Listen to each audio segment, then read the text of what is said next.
Բարի երեկո եւ բարի գալուստ հայկական ժամանակ տաղավարում զրուցելու եմ քաղաքացիական պայմանագիր խմբակցության падգամավոր Տաթևիկ Գասպարյանի հետ։ Բարև ձեզ Տիկին Գասպարյան։ Բարև ձեզ։ Տիկին Գասպարյան, Միացյալ Նահանգների դեսպանատունից հայտնում են, որ պետքարտուղարության պատվիրակմամբ արդեն Հայաստանում են գտնվում ACOM ճարտարագիտախորհրդատվական ընկերության թիմը սկսելու թրիփի տեղանքի ուսումնասիրության աշխատանքները, ինչ է ըստ էության սա նշանակում, որովհետեւ գիտեք, թե օգոստոսի 8-ի փաստաթղթերի հետ կապված խաղաղության նախաստորագրված պայմանագիրը նկատի ունեմ, թե թրիփի հետ կապված տարընկալումները շատ էին եւ նաեւ կասկածներն էին շատ, հատկապես ընդդիմադիր ուժերը պարբերաբար կրկնում էին, որ այս փաստաթղթերը այդպես էլ թղթի վրա, այս պայմանավորվածությունները այդպես էլ թղթի վրա կմնան։ Հիմա մենք կարծես թե հակառակ միտումն ենք տեսնում, կխնդրեմ ձեր մեկնաբանությունը։ Նախ շնորհակալ եմ հրավերի համար։ Այս ամեն ինչը նշանակում է այն, որ TRIP-ը, որը շատ կարևոր տարածաշրջանային ներդրումային ծրագիր է, ժողովրդական լեզվով ասած միս ու արյուն է ստանում եւ այո, ի հեճուկս տարբեր ընդդիմադիր դաշտերից հնչած կարծիքների առայն, որ TRIP-ը պարզապես երբևէ չի կարող կյանքի կոչվել եւ ոչ կարևոր նախագիծ է, արդեն տեսնում ենք առաջին քայլերը դեպի այն իրականացնելու ճանապարհին։ Եվ շատ քննարկվեց եւ վերջին օրերին չի դադարում քննարկվել Ամերիկայի Միացյալ Նահանգների փոխնախագահի Ջեյդի Վենսի այցելությունը, գիտեք, որ Վենսը Միլանից անմիջապես գալու է Հայաստան, ապա Ադրբեջան, Associated Press-ը այդ իմաստով գրում է, որ Թրամփը Վենսին հանձնարարել է այստեղ գտնվելու ընթացքում թե Ադրբեջանում, թե Հայաստանում կնքել համաձայնագրեր, որոնք էլի կնպաստեն վերջ դնել այդ երկարամյա հակամարտությանը, ինչ համաձայնագրերի մասին է խոսքը, ընդհանուր առմամբ արդյոք խոսվելու է խաղաղության պայմանագրի վերջնական ստորագրմանը ավելի մոտենալու մասով եւ արդյոք լինելու են TRIP-ի մասին խոսակցություններ, խորհրդատվություններ եւ նաեւ համատեղ հռչակագրերի մասով, ինչ համատեղ պայմանավորվածություններ կարող են լինել։ Նորից ուզում եմ ասել, որ Վենսի այցելությունը հենց նաև բխում է TRIP-ի ավելի գործնական փուլ անցնելու համատեքստում եւ նաև ուզում եմ առանձնահատուկ ընդգծել, որ սա Ամերիկայի Միացյալ Նահանգներից Հայաստան այցելող ամենաբարձրաստիճան պաշտոնյանը կառավարության մակարդակում, ինչը ել ավելի ընդգծում Հայաստանի եւ Ամերիկայի Միացյալ Նահանգների միջև համագործակցության սերտացման մասին եւ կոնկրետ ավելի մանրամասն ես կարծում եմ համապատասխան արդեն հանդիպումների արդյունքում հայտարարություններ կհնչեն մեր արտաքին գերատեսչության կողմից, սակայն այն, որ այդ այցը միանշանակ շատ կարևոր է եւ ընդգծում է մեր երկու պետությունների միջև հարաբերությունների սերտացումը եւ նաեւ TRIP-ի արդեն ավելի գործնական փուլ անցնելը դա միանշանակ է։ Իդեպ դա նաեւ աննախադեպ է այն իմաստով, որ երբևէ, եթե չեմ սխալվում, նման մասշտաբի այցելություն Հայաստան դեռևս չի եղել, որ դա ամենաբարձրաստիճան պաշտոնյան է, որ երբևէ այցելելու է Հայաստան։ Եվ տեղափոխվենք Աբու Դաբի, որտեղ 2 օր է հետաքրքիր իրադարձություններ են, նախ հանդիպեցին Ադրբեջանի եւ Հայաստանի վարչապետը, ղեկավարները, այնտեղ քննարկումներ եղան խաղաղության գործընթացի վերաբերյալ, նախ կողմերը ողջունեցին, որ երկու երկրներն էլ հասարակություններն էլ արդեն տեսնում են խաղաղության պտուղները եւ իրենք պիտի շարունակեն այս ճանապարհը, փոխադարձ առևտրաշրջանառության ծավալները մեծացնելու մասով խոսակցություն եղավ եւ նաեւ իհարկե TRIP-ը չվրիպեց երկու ղեկավարների ուշադրության կենտրոնից, նախ ընդհանուր առմամբ, քանի որ ի սկզբանե նախանշված չէր նման հանդիպում Աբու Դաբիում, ինչ տվեց այդ հանդիպումը, ինչ եք կարծում, արդյոք արժե լավատեսական սպասումներ ունենալ, որովհետեւ գիտեք, դրական միտումները Հայաստանի եւ Ադրբեջանի հարաբերություններում սկսվեցին անցյալ տարի հենց Աբու Դաբիի հանդիպումից։ Նախ ուզում եմ ասել, որ ինչպես վարչապետը իր բացման խոսքում այդ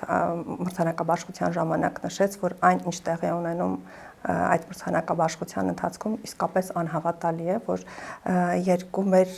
որ թերևս տասնամյակներով պատերազմ իրար կոնֆլիկտի մեջ գտնվող երկրների նախագահները այժմ կանգնած էին մեկ բեմի վրա եւ ստանում էին զայդ կարևոր իսկապես մրցանակաբաշխությունը ի նշան այն բանի, որ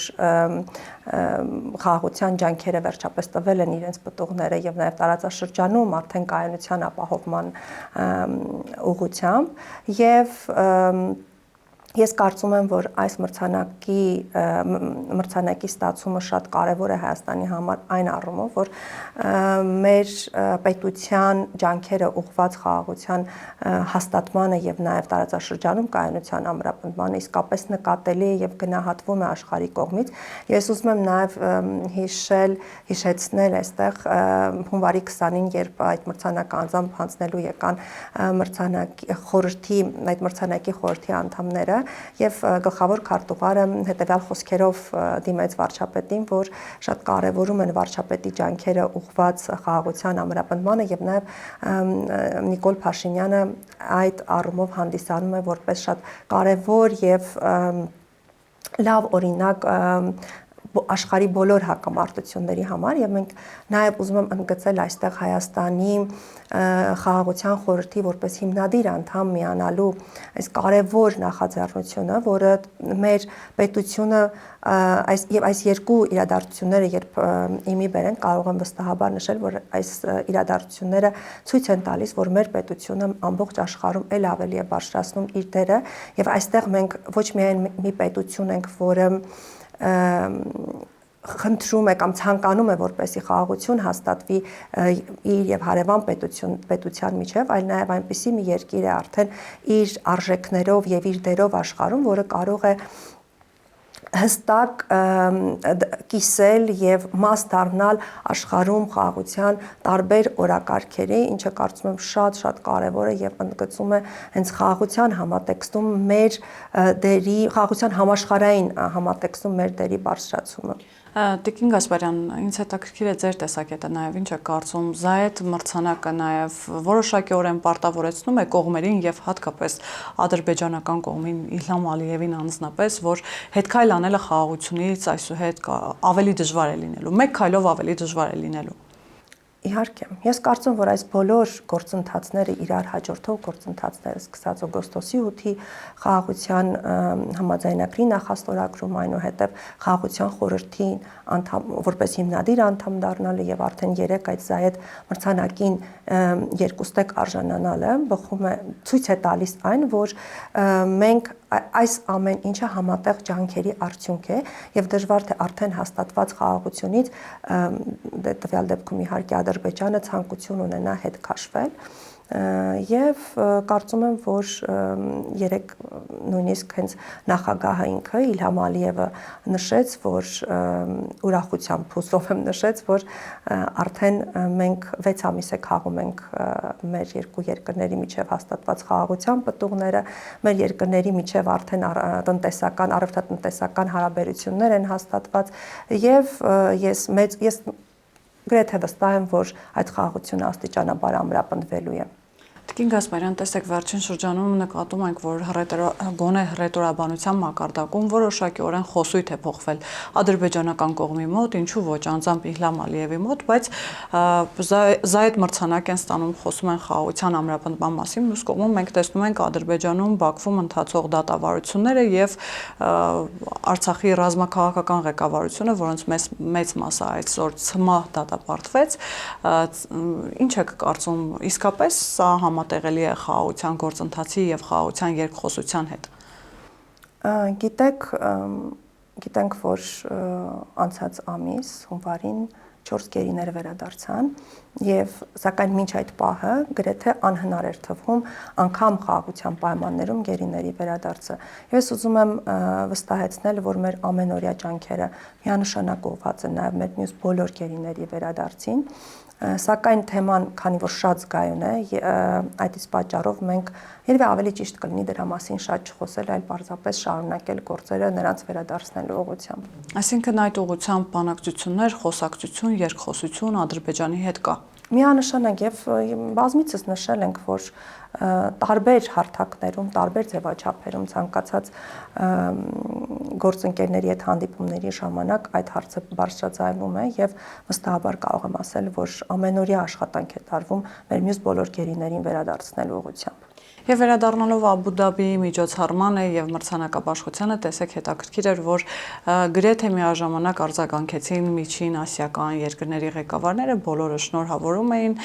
եւ բոլորի համար սա մեծ իրադարձություն էր, սակայն հետաքրքիր էր, որ առաջիններից մեկը արձագանքեց Թուրքիայի նախագահ Ռեջեփ Թայիփ Էրդողանը, նախ ողջունեց թե Ալիևին, թե Նիկոլ Փաշինյանին իր այս կառուցողական ջանքերի համար եւ ասաց, որ Կովկասում այս խաղաղության հաստատմամբ նոր էջ է բացվում, այս նաեւ մեկնաբանությունները ինչի մասին են եւ Թուրքիայի դիրքորոշումը այդ առումով ինչի մասին է։ Գիտեք, ես կարծում եմ, որ տարածաշրջանում յուրաքանչյուր պետություն պետք է ցանկանա, նորմալ է, որ ցանկանա, որպեսզի տարածաշրջանում տիրի խաղաղություն բոլոր երկրների միջև եւ դա միանշանակ բխում է յուրաքանչյուր պետության շահերից, որովհետև եթե մեր տարածաշրջանում խաղաղությունը միայն խաղաղության պայմաններում է հնարավոր տնտեսական զարգացում, երկու երկրների միջև ապրանքաշրջանառության ավելացում, մեր արդեն Թուրքիայի եւ Ադրբեջանի միջև հարաբերությունների հաստատում եւ ավելի խաղաղության ամրապնդում, ես կարծում եմ, որ շատ ինձ համար դա զարմանալի չէր, որովհետեւ ընդհակառակը դա նորմալ է, որ տարածաշրջանային պետությունների յուրաքանչյուր տարածաշրջանային պետության շահից է բխում տարածաշրջանում խաղաղությունը։ Կրկին վերադառնանք թրիփին, որովհետև Աբու Դաբիում վարչապետի ու Ալիևի քննարկման հիմնական թեմաներից մեկը եւ ամենակարևոր թեման կարծես թե էլի թրիփն էր։ Տիկին Գասպարյան, որքան էլ որ թրիփը այսօր կարծես թե աշխարհի ուշադրության կենտրոնում է, բայց տեսեք, կան նաեւ ոչ այնքան շահագրգիռ կողմեր, այսպես ասեմ, որոնք կամ թերահավատորեն են վերաբերվում թրիփին, կամ իրենց բացակայությունը այդ պրոյեկտում խնդրահարույց են համարում, օրինակ Ռուսաստանը։ Բազմիցս լսել ենք ամենատարբեր հայտարարություններ, վերջինս Զախարովան էր խոսում էր այն մասին, որ պիտի քննարկեն թրիփում իրենց հնարավոր մասնակցության ձևաչափերը։ Ինչպես հասկանալ այդ հայտարարությունները, դրանք պարզապես հայտարարություններ են, թե Ռուսաստանը հետագայում կարող է նաև խոչընդոտներ ստեղծել թրիփի կյանքի կոչման առումով։ Ես առաջարկում եմ ոչ թե փորձել հասկանալ, թե ինչի նրանք նկատի ունեն, այլ պարզապես համադրել փաստերը։ Մենք վարչապետը ինքն էլ նշեց, որ մինչ Ամերիկայի Միացյալ Նահանգների հետ այդ համատեղ նախագծի ստորագրումը եւ այնուհետեւ արդեն կյանքի կոչումը առաջարկ է եղել Ռուսաստանի Դաշնությանը նույն պայմաններով այստեղ նմանատիպ մի նախագիծ ստեղծել, սակայն Ռուսաստանը եւ Ադրբեջանը մերժել են այդ նախագիծը։ Պատճառները թերևս չեմ կարող ասել, բայց եթե մեղադրում են, հուսով եմ այս մեղադրանք չի Հայաստանի Հանրապետությանը, որովհետեւ արդեն իսկ այդպիսի առաջարկ եղել է։ Բայց այնուամենայնիվ ինչ եք կարծում, ռուսական կողմը որևէ խոչընդոտներ կստեղծի, թե հայտարարություններից անդին չի անցնի, այսպես ասեմ։ Չեմ կարող ասել, բայց ես կարծում եմ, որ Հայաստանի Հանրապետությունը պատրաստ է ցանկացած խոչընդոտին դիմագրավելու, որովհետև ամեն ինչ բխում է մեր շահերից եւ այդ թրիփի կյանքի կոչումը նույնպես եւ մենք չենք հանդուրժելու որևէ խոչընդոտ այդ ճանապարհին։ Տեսեք, Դավիթ Խուդատյանը օրերս հայտարարեց, որ երկաթգծի Իջևան ախորիկ հատվածները կառուցելու համար Հայաստանը բանակցում է Ռուսաստանի հետ։ Գիտենք, որ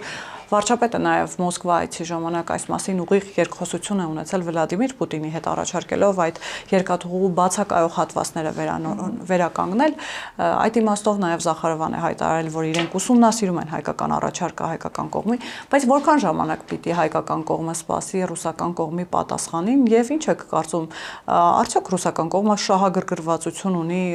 վերակառուցել, վերականգնել այդ բացակայող հատվածները, որովհետև գիտեք, Զատուլինը այդ իմաստով շատ կասկածելի էր համարել այդ առաջարկը, ասում է Հայաստանը ուզում է մեզ ներքաշել հայ-թուրքական եւ հայ-ադրբեջանական հարաբերությունների մեջ, որովհետեւ եթե այնտեղ ինչ-որ մի խնդրահարույց բան լինի, հետո պիտի դա կապեն սլաքները ուղեն դեպի մեզ։ Հիմա ինչպես հասկանալ այս մեղադրանքները, այսինքն դուք առաջարկում եք, որ եկեք երկաթգծի բացակայող հատվածները վերականգնեք, ռուսական կողմը այստեղ կասկածելի բաներ է տեսնում։ Ես ուզում եմ նաեւ հավելել ձեր մեջբերմանը վարչապետին մեջբերման հաջորդ հատվածը, որ մենք կսպասենք այնքան ժամանակ, ինչքան որ հնարավոր է, սակայն եթե Ռուսաստանի Դաշնությունը որևէ քայլեր չձեռնարկի այդ երկաթուղին վերանորոգելու ուղղությամբ, մենք արդեն կդիտարկենք այլ տարբերակներ դա կառուցելու, որովհետև մեզ համար դա կենսական նշանակություն ունի եւ մենք չենք կարող անդադար սպասել նրանց քայլին։ Այսինքն ապաշրջափակումը այլընտրանք չունի, ես ճիշտ եմ հասկանում։ Այո, ապաշրջափակումը միանշանակ այլընտրանք չունի եւ մենք անելու ենք ցանկացած քայլ, որը բխում է մեր շահերից, որպեսզի որքան հնարավոր է արագ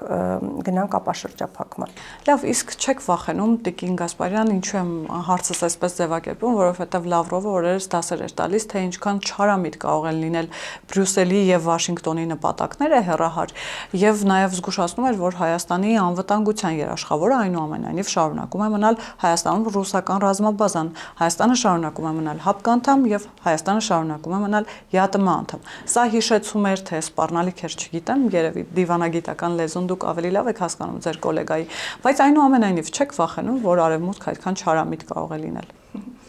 Հայաստանի Հանրապետությունը մտավախություն ունենալու անհրաժեշտություն չունի, որովհետև մենք դիվերսիֆիկացնում ենք եւ տնտեսական դիվերսիֆիկացման ենք գնում եւ մեր հարաբերությունները ել ավելի ենք սերտացնում եւ Եվրոպական միության անդամ երկրների եւ նաեւ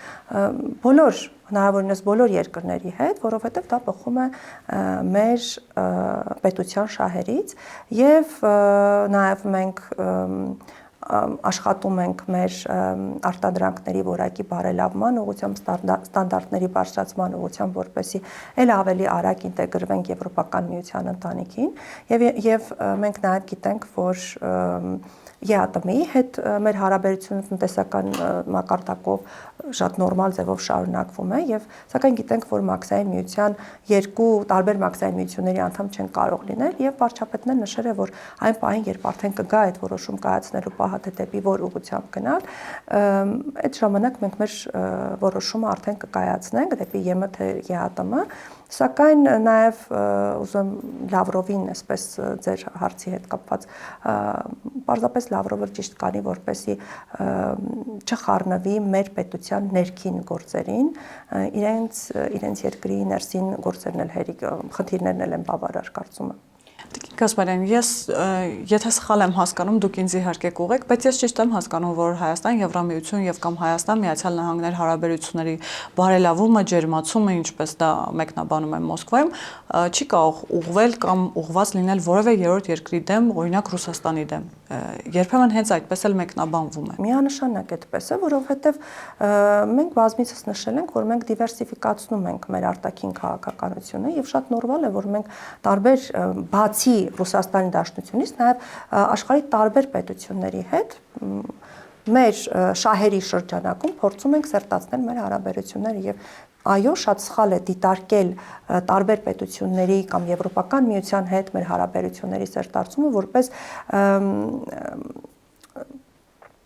վտանգ մեր եւ օրինակ, ինչպես դուք նշեցիք, Ռուսաստանի Դաշնության հետ հարաբերությունների համատեքստում։ Նույն մոտեցման հայտարարություն է արել նաև Օվարչուկը։ Օվարչուկն ասում է, որ Հայաստանը պիտի իրեն հարց տա, արդյոք նաև հայ հասարակությանն է ասում, դուք ձեզ հարց տվեք, արդյոք ուզում եք միանալ Եվրամիությանը այն պարագայում, երբ Եվրամիությունը այսօր ոչ թե տնտեսական կառույց է, այլ ռազմաքաղաքական, որը գործում է Ռուսաստանի Դաշնության դեմ, ագրեսիվ է տրամադրված Ռուսաստանի Դաշնության դեմ։ Ինչպես հասկանալ նման խոսակցությունները, այսինքն ստացվում է, որ Հայաստանը միանալով Եվրամիությանը ագրեսիվ է տրամադրվում Ռուսաստանի Դաշնության դեմ, կամ գոնե Ռուսաստանում Կրեմլում այդպես են պատկերացնում։ Դե գիտեք, իրենց տարբեր բարձրաստիճան պաշտոնյաների կամ Սալավիովների շուրթերից իհարկե դեմոնիզացվում է Եվրոպական միությունը որպես կառույց, սակայն դա բացարձակապես այդպես չէ, եւ ես ինչպես արդեն նշեցի, մենք քայլեր ենք ձեռնարկում մեր ստանդարտները բարձրացնելու ուղղությամբ, այլ ավելի հնարավորինս Եվրոպական միության ընտանիքին մոտեն սերտանալու ուղղությամբ եւ նորից եմ ասում, այստեղ երևի ավելի շուտ դիտարկում են մեր հարաբերությունների սերտացումը որպես վտանգ Ռուսաստանի հետ հարաբերություններին, սակայն դա բացարձակ այդպես չէ, որովհետև յուրաքանչյուր պետության հետ մենք ունենք ընդհանուր շահեր։ Ներսում էլ իդեպ ձեր ընդդիմադիրները տևական ժամանակ է այսպես հարց էին ռետորական բարձրացրել, իսկ Եվրամիությունում, Եվրոպայում ձեզ արդյոք սպասում են, մեզ Հայաստանին սպասում են, սպասող կա։ Դե զարմանալի չէ, որ մեր ընդդիմադիրների եւ ռուսական որոշ շրջանակների խոսույթները գրեթե 100%-անոց համընկնում են եւ դա միանշանակ բխում է նրանց շահերից առ այն, որ նրանք որպես հիբրիդային պատերազմի գործիք են հանդիսանում մեր պետականության ինքնիշխանության դեմ։ Մեզ պետք չէ որ մեր սպասեն, մենք ինքներս ենք մենք արդեն պետություն ենք, որը ինքն է որոշում, թե ինչն է ավելի շահավետ մեր պետության համար, եւ մենք ենք որոշում, թե դեպի որ ուղղություն պետք է գնանք եւ որ պետության հետ ինչ չափով պետք է ավելի հարաբերությունները սերտացնենք։ Այնպես որ պետք չէ որ որևէ մեկին սպասել։ ՀԱՊԿ-ը արդյոք այսօր հանդիսանում է խոչընդոտ Հայաստանի եւ Արևմուտքի հետ հարաբերություններում, ինչպես նաեւ զենքի գնման առումով, որովհետեւ տևական ժամանակ է նման խոսակցություն եղել է, որ ՀԱՊԿ անդամ լինելու պատճառով շատ երկրներ հրաժարվել են Հայաստանին զենք վաճառել։ Հիմա կա այդ խնդիրը, թե ոչ։ Գիտեք, չեմ կարող ասել դժբախտաբար թե բարեբախտաբար, սակայն ՀԱՊԿ-ը ոչ միայն չի կարող խոչընդոտ հանդիսանալ, այլ նաև որևէ օգուտ չի կարող բերել մեր պետությանը եւ կարծես թե եւ գիտենք, որ մենք սառեցրել ենք մեր անդամակցությունը ՀԱՊԿ-ին եւ կարծում որ նա այլևս մեր արտաքին անվտանգության շրջանակում ՀԱՊԿ-ը գոյություն չունի։ Նույն կարծիքին չէ, թե երկրորդ նախագահը, թե երրորդ նախագահը վերջերս նախընտրական տրամաբանության մեջ երկուսն էլ մեկը ասուլիս, մյուսը ճեպազրույց է տվել, երկրորդ նախագահն ասում է, որ ՀԱՊԿ-ի հետ կապված որոշակի մտահոգություններ կան, բայց իրենք կքննարկեն հետագայում կհասկանան նաև թե ինչպես հարթեն հարաբերությունները, այսպես ասած։ Իսկ երրորդ նախագահը ընդհանրապես ասում է, որ սուտ է այս իշխանության այն պնդումը, թե ՀԱՊԿ-ը եղել է պատճառ, որ Արևմուտքը մեզ զենք չվաճառի, ասում է, որ իր ղեկավարման տարիներին թե արևմտյան զենք են ձեռք բերել, թե հնդկական զենք են ձեռք բերել, թե այլ երկրներից եւ այլ բևեռներից, ասում են, որ դա այդ սուտը հորինել է այս իշխանությունը։ Եթե այդ զենքերը ձեռք են բերվել, ապա ուր են այդ զենքերը, ուր են գնացել այդ զենքերը։ Ինչ է դուրս գալիս, որ եւ երկրորդ եւ երրորդ նախագահները միանշանակ ստում են մեր ժողովրդին, ինչպես որ ստել են իրենց ղեկավարման տարիներին։ Չի եղ հենց ուղիղ խոչընդոտ է հանդիսացել այլ պետություններ, ՀԱՊԿ-ը ուղիղ խոչընդոտ է հանդիսացել այլ պետություններից զենքի գնման ճանապարհին։ Թե հիմա ինչ կասեն երկրորդ եւ երրորդ նախագահները, դա արդեն էական չէ։ Մենք ունենք փաստ եւ պետք է հիմնվենք այդ փաստի վրա։ Եվ բացի դրանից, գիտեք, ինչքան իրենք շատ խոսեն, այնքան ես կարծում եմ, որ մեր ժողովուրդը շատ ավելի լավ պատկերացում կկազմի, թե ովքեր են նրանք եւ արդեն 2026 ընտրություններին իրենց քվեն չեն տա այնպիսի ուժերին, որոնք ուղղակիորեն խոչընդոտ են հանդիսանում Հայաստանի Հանրապետության ինքնիշխանությանը, ազատությանը եւ տարածքային ամբողջականությանը։ Իսկ Հայաստանի ինքնիշխանությանը սպառնացող ուժերը, անհատները ինչու են առհասարակ կարողանում մտնել ընտրապայքարի մեջ, Տիկին Գասպարյան, որովհետեւ սա ամենամեծ մեղադրանքն է ձեր ուժին։ Գիտեք, բայց միգուցե այդ մեղադրանքը ինչ որ չափով կարող է օբյեկտիվ հնչել, սակայն մենք ունենք օրենսդրություն եւ այդ օրենսդրության սահմաններում այն ուժերը, որոնք համապատասխանում են արդեն այս օրենսդրությանը, իրավունք ունեն մասնակցել ընտրություններին։ Եվ այստեղ ամենակարևոր քայլը պետք է կատարի մեր քաղաքացիները, որոնք գնալով ընտրատեղամաս, իրենք պետք է ձայն տան, որ պետք է կատարեն ընտրություն, մենք շատ ենք լսում եւ իրոք այդպես է, պատերազմի եւ խաղաղության միջեւ եւ իրենց ես վստահ եմ, որ մեր քաղաքացին 2026 թվականին ընտրատեղամաս գնալով իր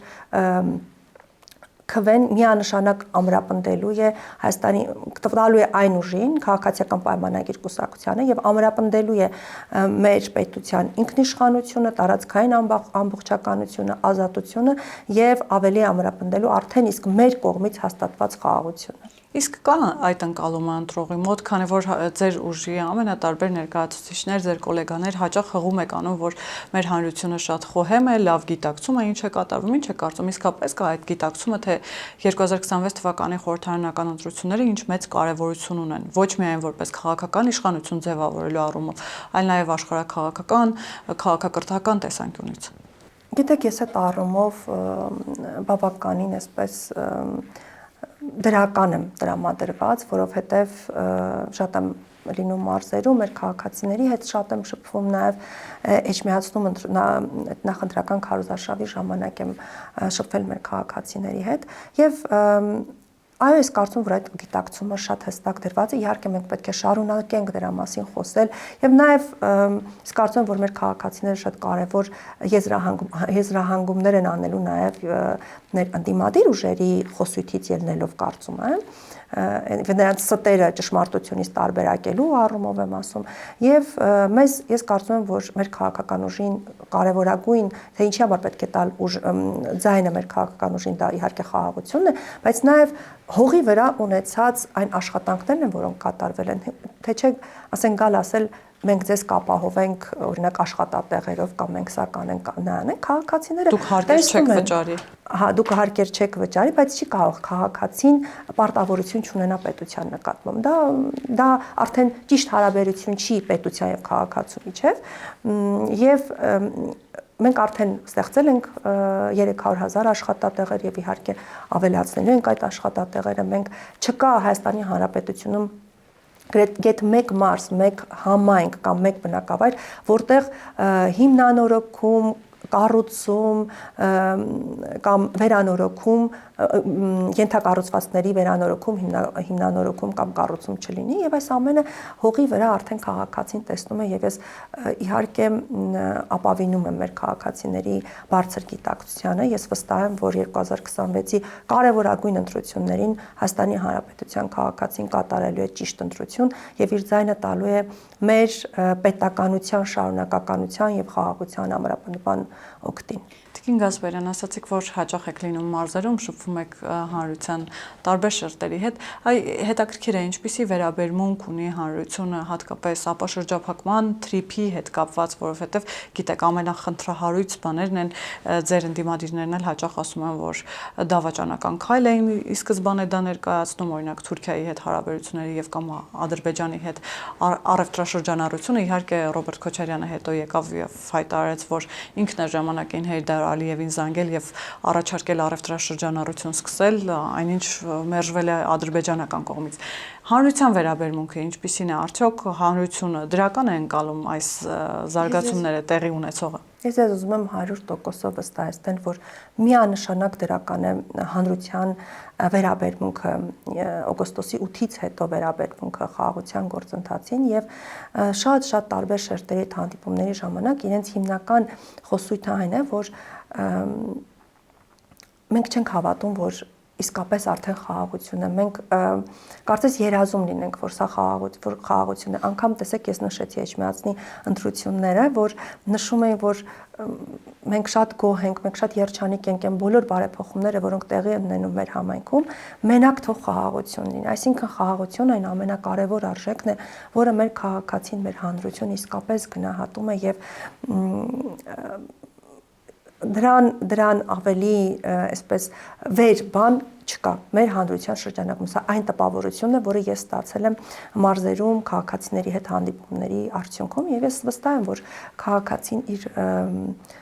ձայնը տալու է խաղաղության օգտին Եվ վերջին հարցս փորձեմ ամփոփել, արդյոք մտավախություն չունեք պարտվելու այն իմաստով, որ ժողովրդավարական լծակներ եք տալիս բոլոր այն ուժերին, երբեմն նաև ավտորիտար, որոնք անթաքույց հայտարարում են, որ օրինակ Սերժ Սարգսյանը օրերս հայտարարեց, որ ամբողջ ընդդիմադիր թևը պետք է համախմբվի մեկ նպատակի շուրջ, այն է հեռացնել Նիկոլ Փաշինյանին։ Ասաց իհարկե, որ իրենց մեջ էլ որոշակի տարաձայնություններ կան եւ այս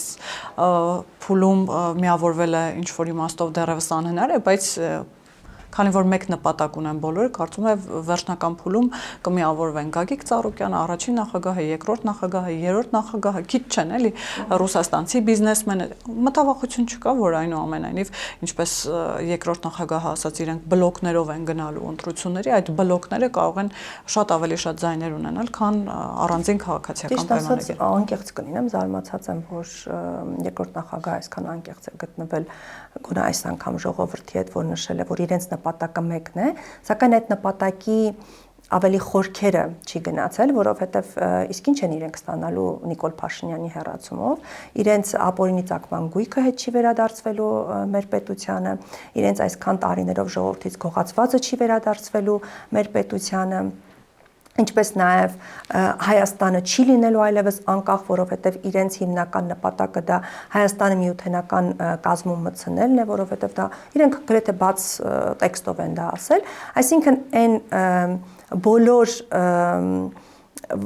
ոչ դրական ազդակները, որը Սերժ Սարգսյանը հնչեցրել է իր այդ խոսքով, ես վստահ եմ, որ ես մտավախություն չունեմ, որովհետև ժողովրդավարությունը իսկապես անգնահատելի ձեռքբերում է մեր ժողովրդի համար հեղափոխությունից հետո, եւ ես վստահ եմ, որ մեր ժողովուրդը այնքան հասուն եւ այնքան գիտակից է, որ որևէ կերպ չի ցանկանա կորցնել իր այդքան բաղձալի իրավունքը, այն է ընտրություններով իշխանություն ձևավորելու իրավունքը, եւ վստահաբար ես որևէ մտավախություն չունեմ այդ կապակցությամբ։ Շնորհակալ եմ Տիկին Գասպարյան։ Ես շնորհակալ։ Հիշեցնեմ, որ տաղավարում զրուցում էի քաղաքացիական պայմանագիր խմբակցության պատգամավոր Տաթևիկ Գասպարյանի հետ։ Կհանդիպենք։